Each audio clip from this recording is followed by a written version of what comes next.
Namaste, y'all. Welcome to Love Wins.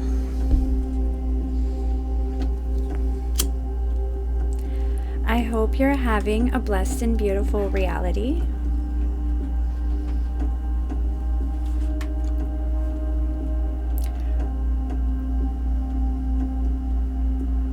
Wednesday, November 19th. It is the new moon.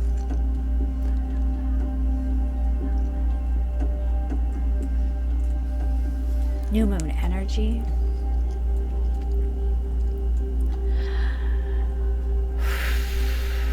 This is the safe space I have created to discuss all things spiritual warfare.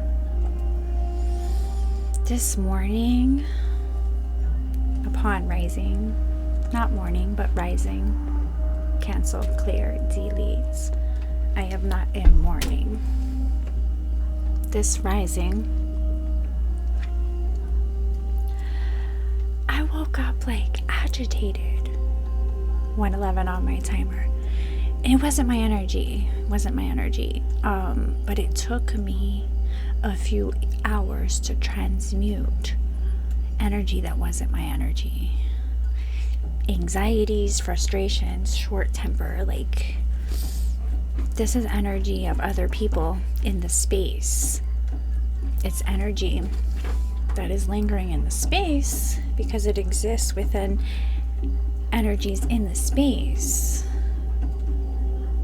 And you absorb all of the energy in your environment if you don't know how to protect your energetic field from outside energies, right?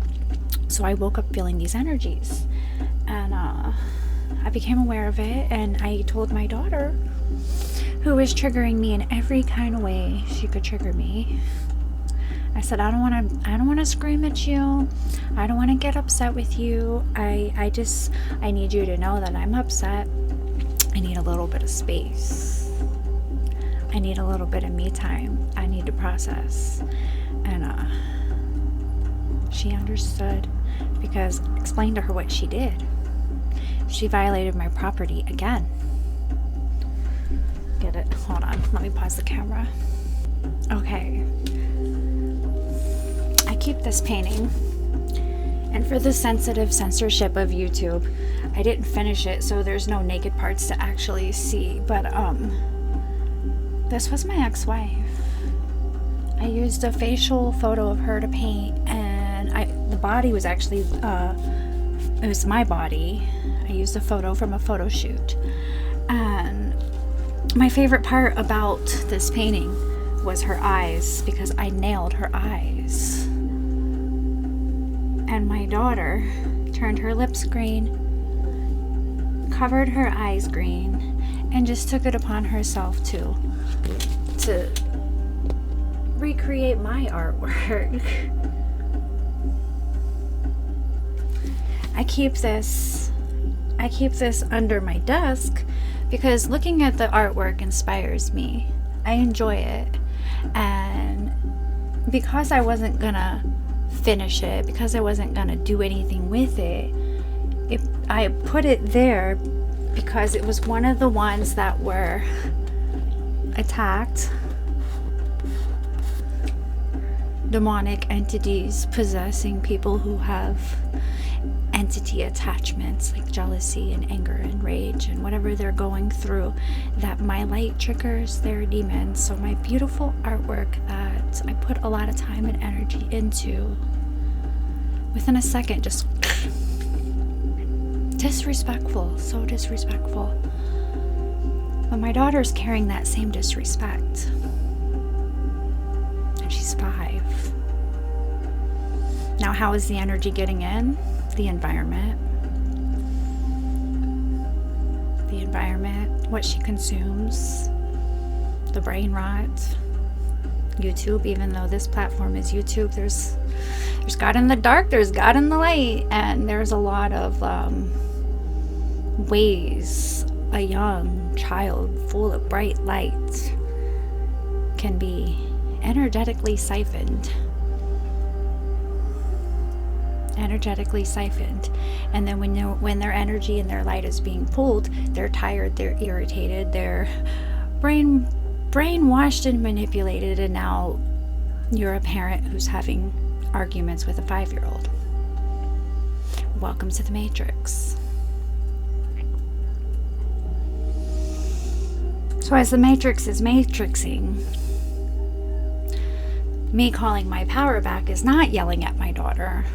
I let her know that I could call the cops on her. So do you want to play Matrix games? This is destruction of property. Do you want to spend the night in jail? Do you want me to call the police?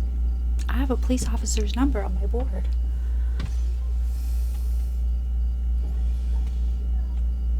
You know, I've been battling neighbors trying to shoot my dog. Enemies inside the house, taking my cat, dropping him off.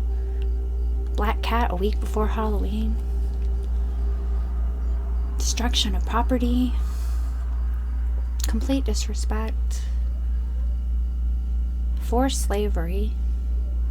Because if I don't clean up their mess, it's not going to get cleaned. Therefore, I'm forced to live in a low vibrational cesspool of an environment.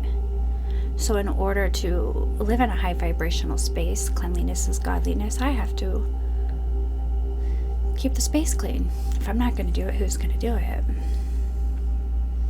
So I transmute, I alchemize all day, every day.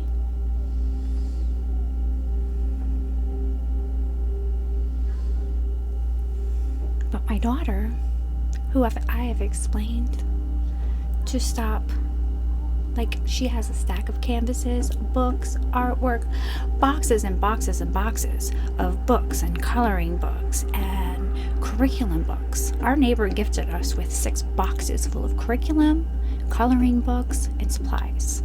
Bella's aunt, at the beginning of the homeschool season, sent us a huge Amazon package of art supplies, of canvases, of markers. Her dad has sent her 3 different sets of markers. This girl, the entire house is an art studio. And you know what she says? But it looks pretty. And it does, like, in her own way. Like, if this was her art, that's great, that's your vision. But it's my art. It's my art and it's my vision, and you didn't ask permission to damage my property. But she freaked out with the idea of jail, and I said I would never do that to you, but I need you to know how serious this is, because if you weren't my daughter, and you did this to somebody else, that could be your consequence, and I need you to be aware of your consequences, right? And this is how we life school. This is how I life school.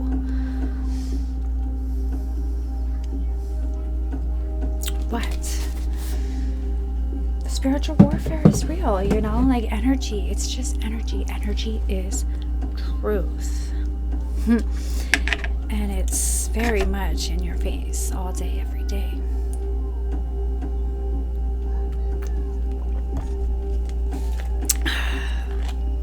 What am I going to do with the piece? What am I going to do with the piece? The thing is, I've had many of moments where I wanted to go back in and do it. And then I've had many moments where I said, I'm done. And I've been back and forth on it. And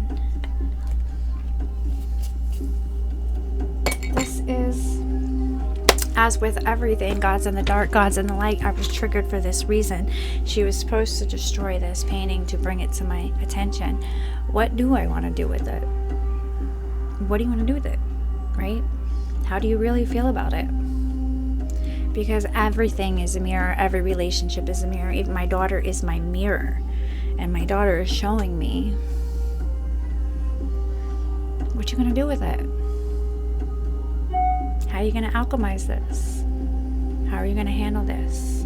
You know?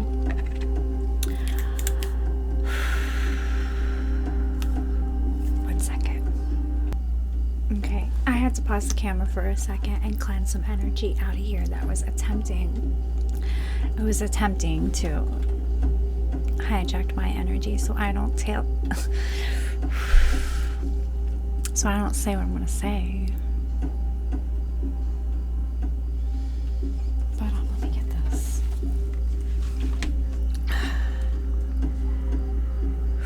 These are my notes from today. I have been in reflection and meditation and my bendy fell off. In creation all day. Hence the makeup and the bendy. I got a spirit guide, an energy that I've been working with that wanted to play with my hair and makeup today, and I surrendered. See, I've been against the everything you put on your body absorbs into your bloodstream, and I've been purifying my vessel, so I haven't been wearing makeup, and I've been falling in love with myself, like falling in love with my natural face, my natural hair, my natural self. Today my spirit said, it's okay, go ahead, play, have fun. You are an artist and you are the art, just play. And I just surrendered and allowed creation to create, and it was fun. It brings out my eyes, but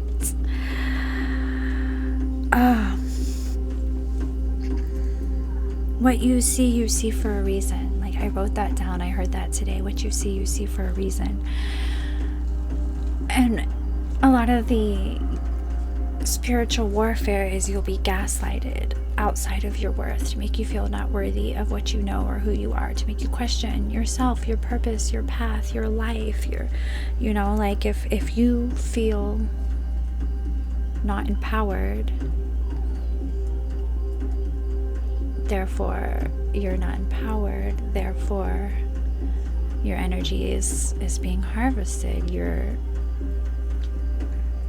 in the matrix, you're plugged in. But if you're healing, if you're doing that stuff, if you're just on the path in general, no matter where you're at,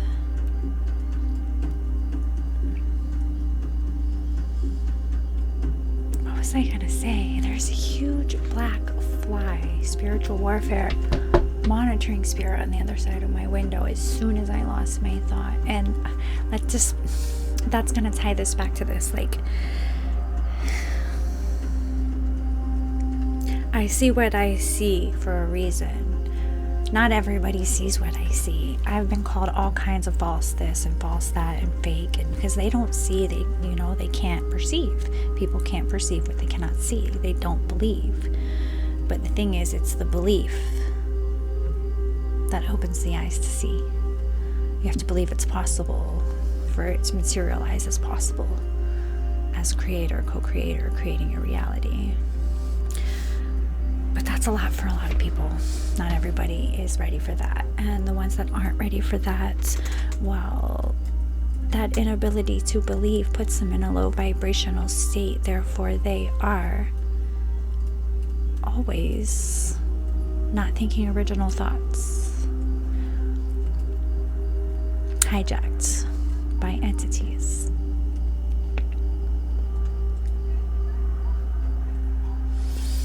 You're either coming into yourself, or you're in a karmic loop and you're being used and abused and manipulated. It's either or. Even those awake with dark agendas, doing dark magic in an awakened state, is some force, you're in some way you're still being manipulated by an entity. Because if you weren't, you wouldn't be doing dark shit. You wouldn't be doing things for materialistic gain. There'd be harm to none. You're on either side of the spiritual warfare. To be in the middle path is the observer of it all. And that's like the goal of the human existence. The middle path, the observer of it all. Observe, don't absorb. And then you do the right things for the right reasons. Create your reality, and you have the experience you came here to have. Whether it is raising the vibration of the planet, or picking up trash, or stopping child abuse, or ending trafficking, all of the whatever has happened to you is your purpose. What you've experienced is your strength, your weakness, and it's your reason. Your pain is your power. 1515. But I'm a channeler. I channel spirit. I am a priestess. I see energy. I know what you're not saying. I know your intentions. I feel what energies work with you because I know all energies. So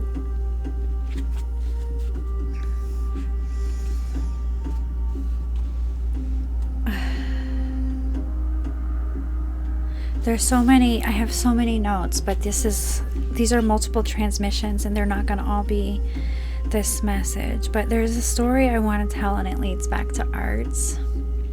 It leads back to art. So we're going to get into this, and this might be a long one. I don't know. How do you want to spend your moon day? After this, I'm going to go play. I'm going to go play in the sun with my daughter, and I'm going to transmute whatever I'm feeling, and then I'm going to have a really nice heart-to-heart talk with her.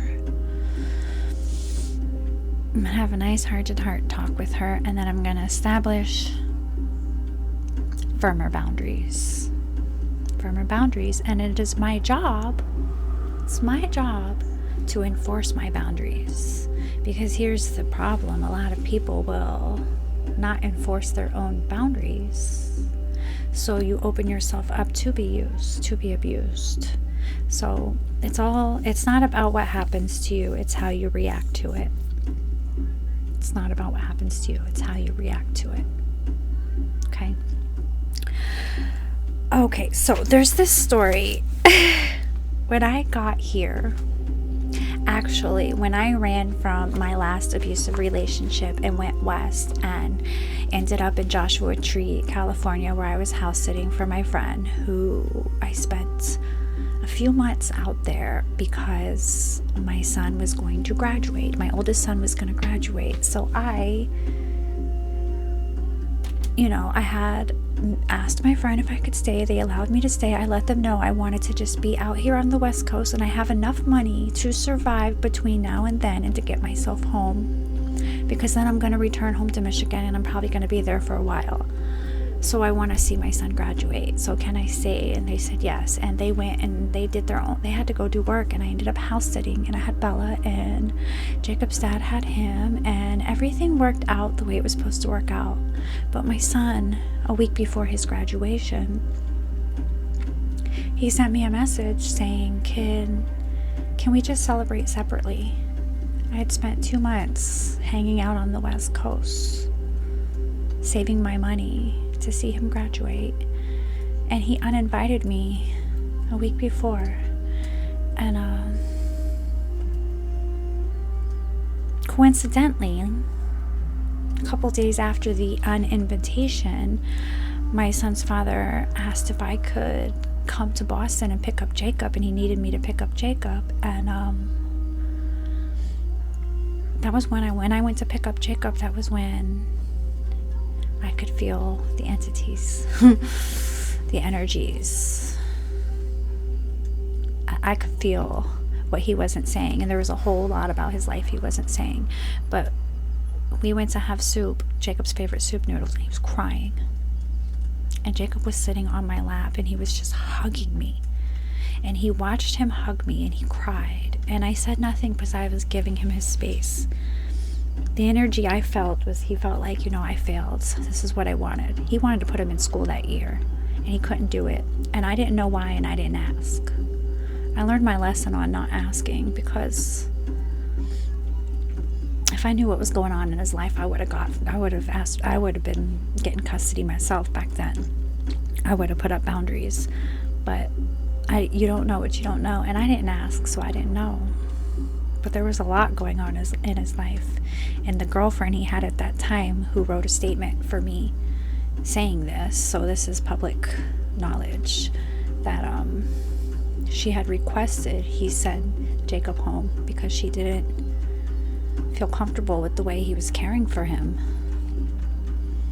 and that she saw when he came home with me how much progress he would have, and then how he would slip into a shell. This is her words, not mine. And you know, everything worked out. Had I stayed and went to that graduation, I wouldn't have been there on time to get Jacob, and he would have took Jacob with him to the conference he was going to, and who knows what would have happened. You don't know what you don't know, but everything happens in divine timing, and I was right where I needed to be. And after that, we went camping in Tennessee, and we hiked to some waterfalls, and we made some beautiful memories. And now Jacob loves camping. He wants to go camping again, and we actually haven't been this year because our summer was consumed with custody case and this huge smear campaign. All of these lies. Hold on, my baby's crying. Okay, I had to stop the recording. My children were fighting over the TV, and no phones until Friday. That's our thing now. No tablets, no phones, not till Friday. No restriction weekends, no phones until Friday. I'm trying to find a balance, some kind of a balance, but I do let them have some TV time. I wish they would just like agree on what to watch, but that's too much to ask for, right? If you have children, you know about that one. But it's Bella's turn, so fair enough, she gets her turn. When Jacob was mad at me, and now he's not, and we're gonna go play in the sunshine. But first, I'm gonna finish this transmission, this message. But what I was about to talk about,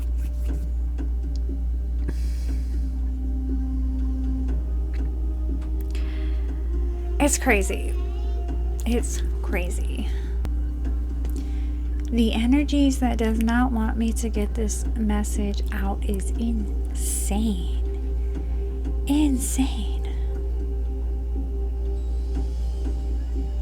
So, that long story that I told about that time I left and went to the West Coast and all of that stuff, that whole time I was following a YouTube channel with a woman I so resonated with. I saw myself in her. I saw my gifts and my abilities in her, and she was doing something really spectacular, and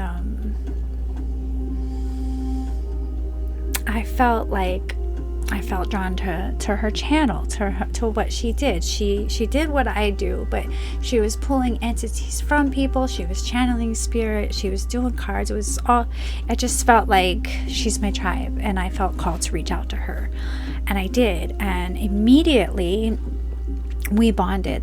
Like we're about to link up, and your mission is my mission, my mission is your mission. Like, we're doing God's work. We must have been, like, we're aligned. Spirit brought us to each other, right? And there were so many messages from spirits, so many synchronicities, so many red flags. Ooh, my bendy fell off again. I'm just gonna keep that one off. It wants to stay off. Or does it want to stay on? The world will never know. There were so many red flags. And no, the bendy fell to distract me, to distract me from what I was saying. The bendy isn't even relevant. It was a distraction. And that's how insane this. When you start breaking out the matrix, it's like all of the energy that needs your energy to fund the matrix, to everything that's siphoned from us is what they use to fuel what siphons us, right? You're feeding the machine. So when you start to step out of the machine, they need you to feed the machine. And your light gets so much stronger and so much brighter as you're stepping out. So they need you really, really bad. So like this information that I'm giving you, it's like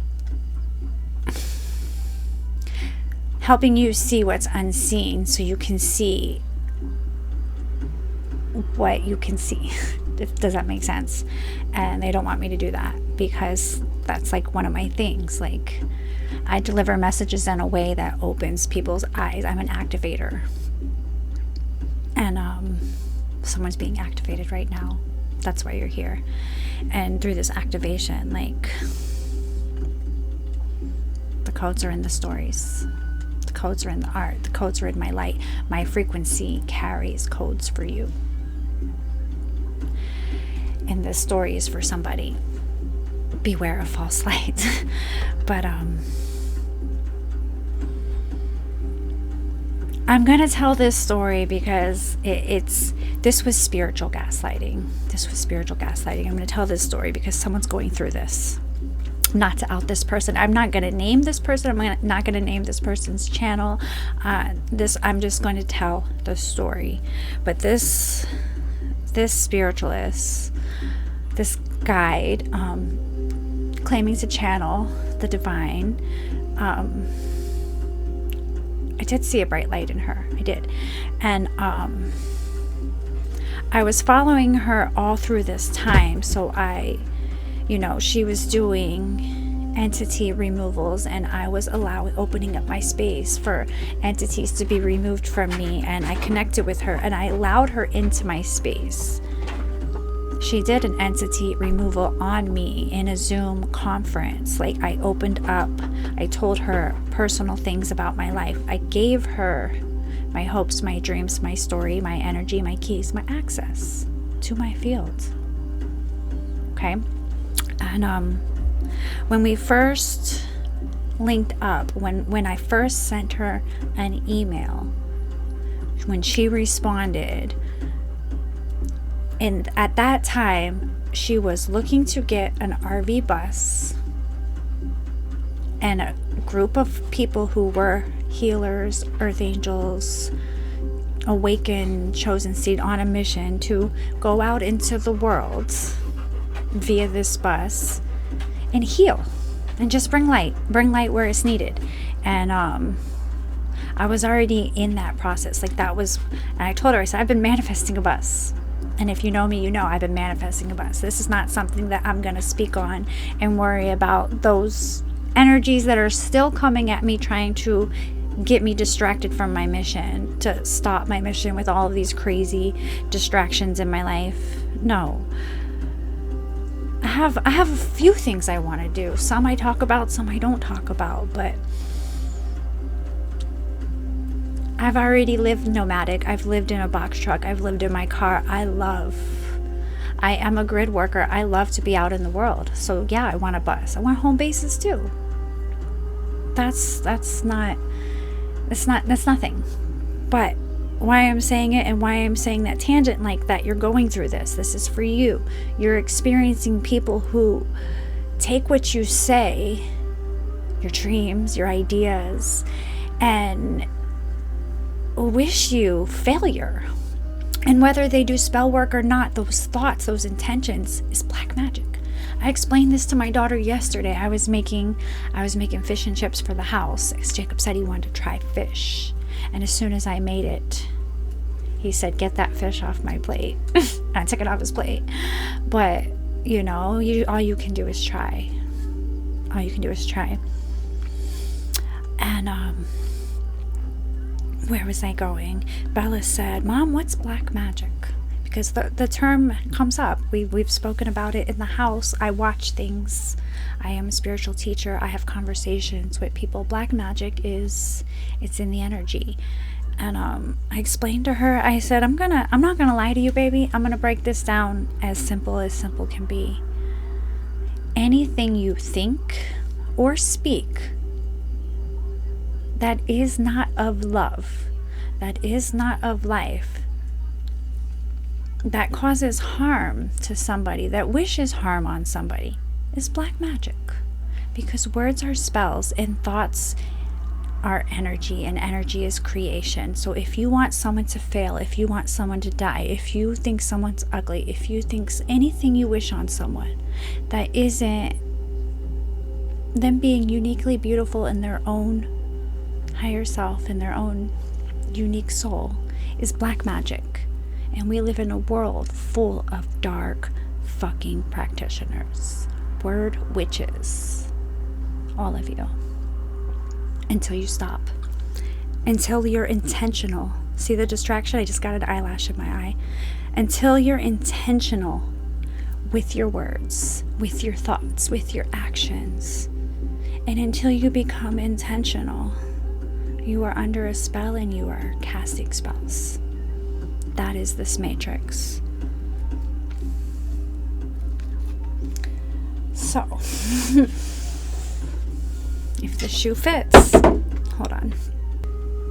Alright, I stopped to fix my bendy. I actually like it, and Bella's wearing one too, and after this video I'm gonna go play with them, and we are gonna go play out in the sun. But okay, so this person, this practitioner, after I opened up my energy and my space to her, her stories started not aligning. It started with, we're gonna get a bus and I'm gonna come to Michigan, I'm gonna pick you up and we're gonna go, you're gonna do your thing, I'm gonna do my thing. She said she was training, she wanted to start an apprenticeship training for, was it tantric? No, it was Kundalini, some kind of Kundalini energy work. I can't even remember what she said, but and she asked if I wanted to learn under her, to be a practitioner of it and to travel with her and do this, right? And of course, like, I was like, yeah, like, a tribe who wants to go do what I do, I'm down.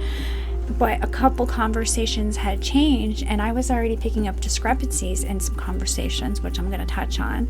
But then she said, well, she decided, she changed her mind and she was going to move to New York. She wanted to move to Manhattan. And I had said I had lived there before, and if I wanted to come stay with her, I could come with her, and she wasn't going to charge me any rent. She wasn't going to charge me any rent. And I had, at that time, I remember even saying, could I bring an animal with me? And there was so much going on. I'm not going to talk about everything going on, but she knew what was going on in my house. So then this individual claimed to channel Dolores Cannon, told me that my daughter Bella was one of the original light workers, and it was my job as my soul's incarnation was to protect her and protect her light, and that in the past lifetime that her partner that she had linked up with on this journey, because when I first found her there wasn't a partner. The partner came into the story, and we're going to get to that about the partner. The partner came into the story, and this person, because of a near-death experience, can channel Dolores Cannon, and this person went into a channeling, and Dolores had told me, not them.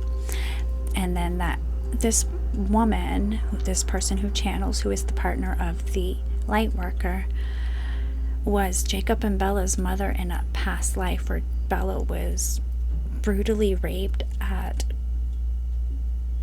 she said 12. And then she proceeds to tell a story another time that she was their mother, and she goes, and when we died, I was 33, she was 22, and he was 11. And I'm doing the numbers in my earthly mind. You were 33 and she was 22, so you had her at 11? I mean, it's possible, right? But didn't you say when she was your daughter, she was murdered at 12?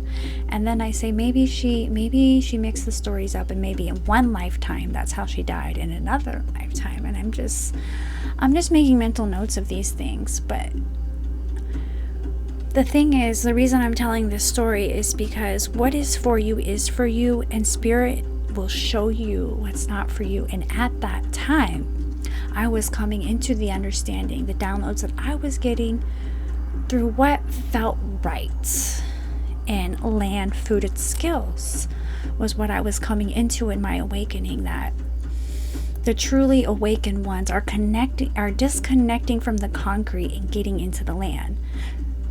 So at this point in my life where the earth is calling me, the land is calling me, for me to go live in an apartment in Manhattan, that's taking me out of alignment where my soul is calling me, right? So I sat on that for a few days before I responded to, we had another conference call, we had another call, and she had asked me how much rent I would be able to make. And now I'm remembering that she said this would be a rent-free thing, right? And I'm like, well, you know, I'm building my channel right now, and I don't get any child support, and I'm like in between trying to decide, but I could get a job, like I could do this, I could do this, I could do this, I could do that, right? And then I sit on the energy and I decide New York is not for me. And I send her an email letting her know that it's not for me, and I politely decline the offer, and because I didn't want to be in the concrete. I felt like this was some kind of a test, but because it wasn't going in the direction of we're going to get an RV and travel and bring light to places that need light, that is where I was going. Like that is my vision. I've spoken of this. I do want to, we'll get into that, but she also channeled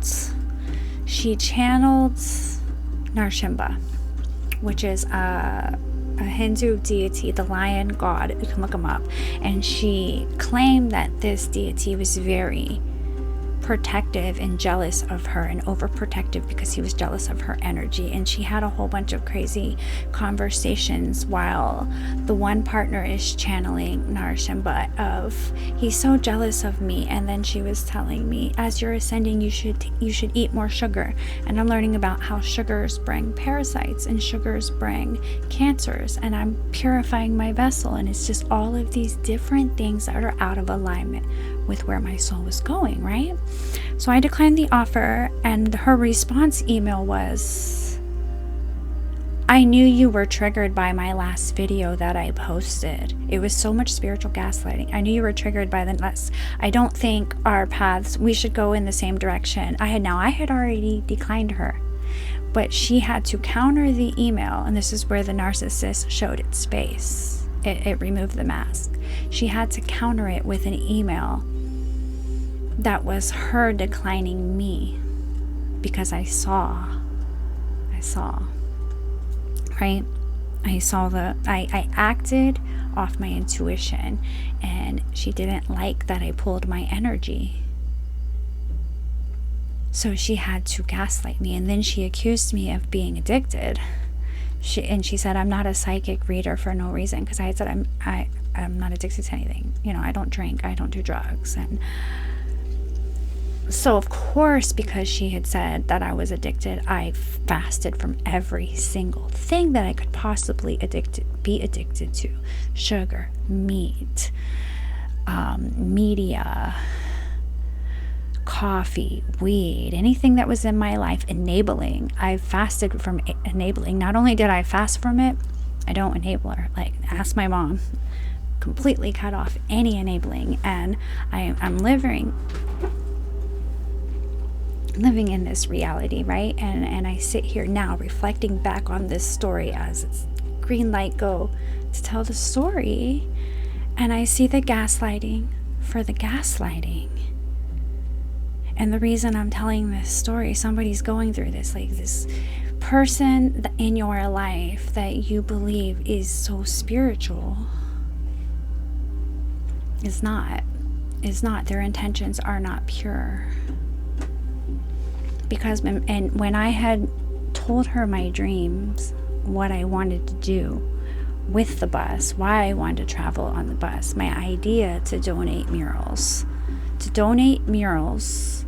to causes that just needed a voice, and let the art be the voice. Every time I tell this story to a person, they ask me, are you going to get any money for this? And when I say it's not about the money, they lose interest. Create just to create. She called me delusional.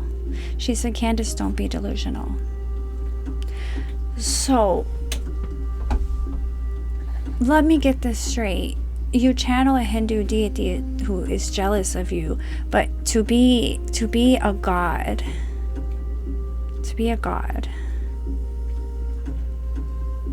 jealousy is really low vibrational, right? Hold on. Jealousy is really low vibrational, and that's not delusional. That you have the power to, oh, they remote viewed into my space without my permission, without my consent, to tell me there was a demon in my house, to banish the demon, to tell me that only they could banish the demon. You're the most powerful person in your reality. And your connection with the Most High, with Source, Creator, God, is the most powerful in your reality. No one can do for you what you can't do for you. So that right there was when she told on herself. That was when she told on herself. And that's the message that's for somebody. Because I want to create art, to tell stories, to raise vibrations, to heal what needs to be healed, to bring to light that codes that come through creation. I'm delusional. Make it make sense, guys. And this is spiritual warfare, and this is Love Wins, and today is the moon day, and I'm gonna go play with my kids, and I love you. Have a blessed and beautiful reality. I love you. Do you want to say something? Camera's on you. Hello, bye-bye. Love you all. Where's your bendies? Took them off? Yes, I took them off. I love you. I love you. I want you to know if you can play with me. I'm a coming. Love Wins.